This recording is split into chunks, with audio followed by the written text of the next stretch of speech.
Welcome back everybody from a very cold and grey Tallinn, Estonia. So I've officially made it to Europe, the European Union, which is just, I find just incredible. Yeah, I'm going to make this video a bit different because I kind of want to talk, reflect on the experience I just had. So it's going to be slightly different to the usual style I do. So of course I'm in Tallinn, Estonia, and yesterday I arrived here from a country that not many people are going to right now, and a country that people from most of Europe and America and Australia, people are told not to go to by their governments. Anyway, so basically I was in Kazakhstan and I needed to find a way to get to Europe without taking a flight, of course, because my trip is Singapore to London overland. And I narrowed it down to two options. I could have gone into Uzbekistan and then through Turkmenistan and Iran and into Turkey, which is doable, but it was going to get very expensive with visas and tour guides and stuff. And my other option was to go north of Kazakhstan and into Russia and then across to Estonia, and that's the route I decided to take.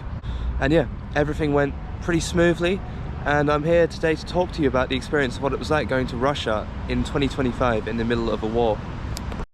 So I'm sure you're probably aware, Russia has never been one of the easiest countries to get into. It has a very complicated and strict visa process, and for me the only way to get into Russia from Kazakhstan was to get a transit visa, which basically limits you to as many days as you need to get across the country. So you can't stop and go sightseeing for a few days. Like, you have to keep moving every single day.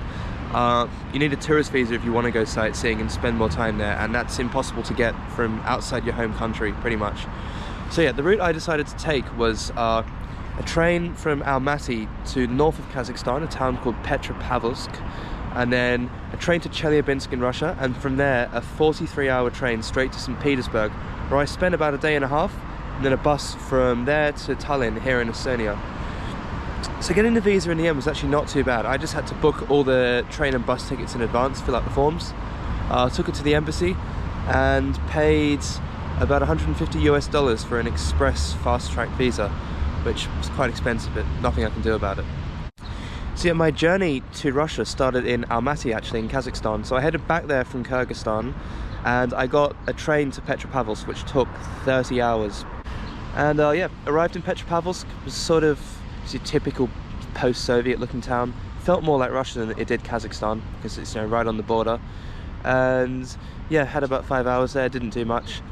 And then I boarded the train from Petropavlovsk to Chelyabinsk in Russia, which went across the Russian border. And that's what I was kind of a bit worried about, because I'd heard horror stories of people, foreigners, being interrogated for hours, having their phones checked, you know, being asked about political views and all sorts of stuff. So I was a bit worried coming to the border. But the border crossing for me actually was not too bad at all. I had some lovely Russians in my coupe cabin on the train who could speak decent English, and they helped translate when the border guard got on. But it wasn't too bad. He just questioned me for about 10 minutes about sort of my itinerary, where I was going, and yeah, it was all good in the end. And then I got to Chelyabinsk with hardly any sleep, and sort of had 5-6 hours to walk around there, so I did just that. It's a nice enough city. It's a place I hear lots of Russians joke about for being a bit of a dump, but I thought it was okay, at least in the centre. Went and checked out the fake McDonald's there and had breakfast there, because of course, because of the sanctions, a lot of brands from like America and Europe have all left.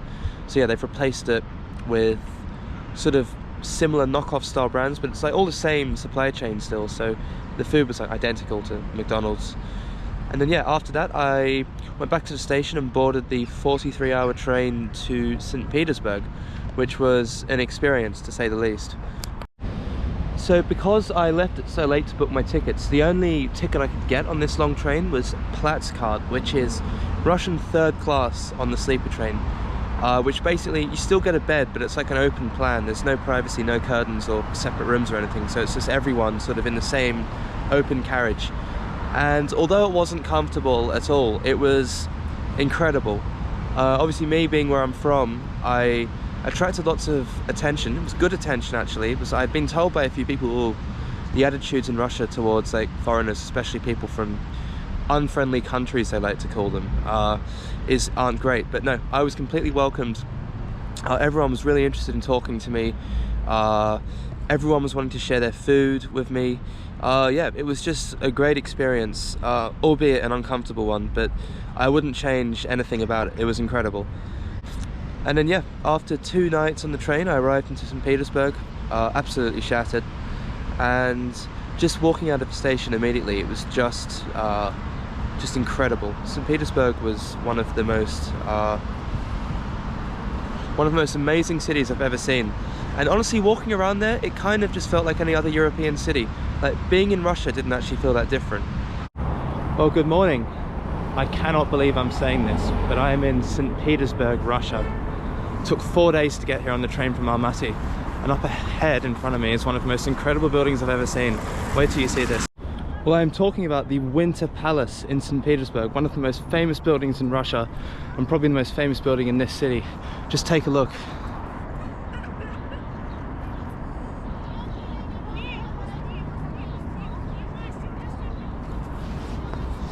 Absolutely huge.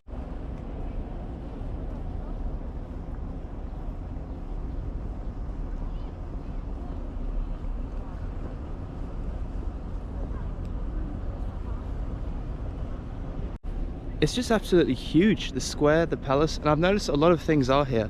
Even the streets, you have massive boulevards that go for 5 kilometers sometimes, 4 lanes either side.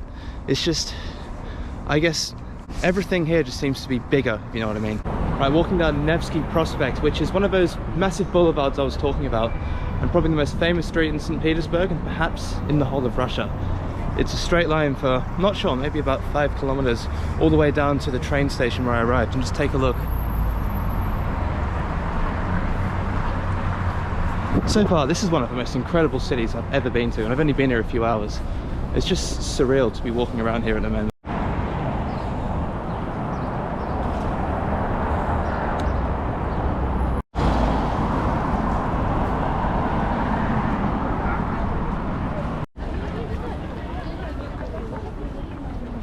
Well, that in the distance, the church on the Saviour on Blood, I think it's called. Could be wrong, but I think it could be one of the main cathedrals, churches in St. Petersburg. Anyway, we're going to go check it out later.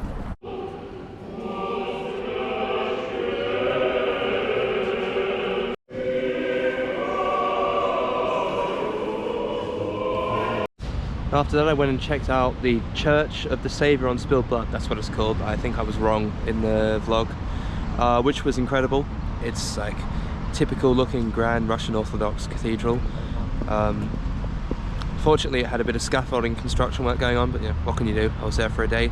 And then after that, we went and looked at St. Isaac's Cathedral, which was again stunning. And when you're walking past it, on the columns, there's still damage from World War II left over. They never fixed it. They just left it there as like to leave it on show, I suppose, which I thought was really cool and really interesting part of history that they've just left there.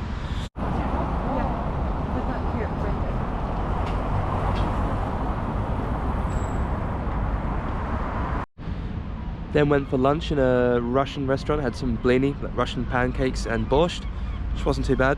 And after that, it was time to go check into my hotel. Well, I thought I'd just give you a quick tour of my Russian hotel room. I paid 3,000 rubles for the night, which is, it was 55 Australian dollars, so 27, 28 quid. Off the top of my head, not sure what that is in USD, maybe 30, 32 or something. But yeah, this is what you get for 3,000 rubles in St. Petersburg. Nice bed, mirror, desk, window, not much of a view out here, just into the courtyard of the building. And then a nice big bathroom, which I'm very pleasantly surprised about. Toilet, shower, plenty of space to do what you need to do. After 4 days on trains, I just thought I want my own room. But heading to Estonia tomorrow, and we're going to be back into the hostels. Unfortunately, well, fortunately, they can be good fun. Anyway, yeah, just thought I'd show you that. We're here down at the water now, and there is the Neva River with the remnants of winter. There behind me is the Winter Palace from a different angle. And over there in the distance is the Peter and Paul Fortress. Unfortunately, because I'm here for such a short time, I'm not going to be able to see all this stuff. But it's still just amazing, surreal to be walking around here.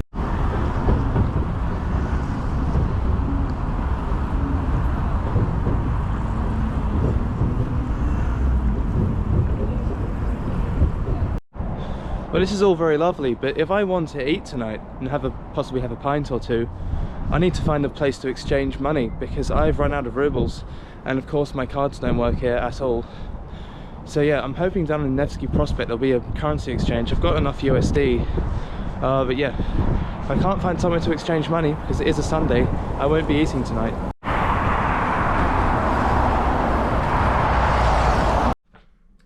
Right, managed to change money, so we're all good. Let's see what happens tonight.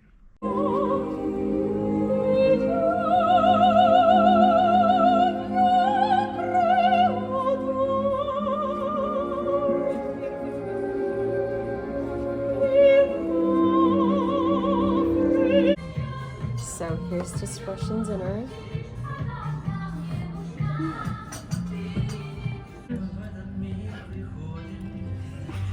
What's it called? Медовик. Медовик? Хорошо. Хорошо. Вкусно. Очень вкусно. Медовик. Вкусно. Российские десерты. Хорошо. Right, so yeah, the next morning I didn't have very long. I had to get a bus around lunchtime to the Estonian border. So I got the metro to the bus station, and the metro in St. Petersburg was just incredible. I got on at Admiralty station, which is, I read, the third deepest metro station in the world. And you could tell on the escalators it took about 4 or 5 minutes just to get to the bottom. Maybe it was less, but it felt like that. And yeah, got on the bus. It's a bus to the border. You get off, you walk across the border and get on another bus on the Estonian side. And leaving Russia I was a bit worried about too. I thought I could get heavily questioned, have my phone checked again, asked all sorts of stuff. No, leaving Russia was fine. The lady took my passport for about 5-10 minutes, did some checks on it, and then gave it back and stamped me out. It's actually the Estonians who questioned me more when I was entering, I guess, because a guy with an Aussie passport entering Estonia from Russia, it's not very normal thing to do at the moment. But yeah, eventually I got into Estonia, got on the bus and made it safely to Tallinn, which means I'm officially in the European Union. I've made it here from Singapore without taking a flight. So getting to London from here should be not too hard. I'll just answer a few questions that I'm guessing you might have about Russia, like visiting Russia now. Firstly, was it safe? I felt completely safe the whole time walking around there. Every person I met was incredibly friendly, helpful. There's this stereotype of Russians being sort of cold and unfriendly, but I don't think it's true. Maybe they just don't really smile for no reason, so they always have a very straight face. But if you approach them and talk to them, they're very friendly, helpful, curious, welcoming. So yeah, the Russian people were incredible. But yeah, all in all, I'm glad I went. It was an incredible experience, and definitely I want to go back to Russia for a proper visit in the next year or two. I miss Moscow, which I'm kind of gutted about, but I'm going to try and get back, spend more time there, because it was an amazing country. I had an amazing time. But yeah, anyway, I'm here in Tallinn now for a few days. We're going to explore and head down through the Baltics, into Poland and across Europe, eventually making it to London. Yeah, just thought I'd share today what it was like. A different kind of video, but I thought it was kind of appropriate for this. Yeah, that was my experience visiting Russia in 2025 as a foreigner. Anyway, yeah, I think that's all I'm going to say for today, but I'll see you again very soon.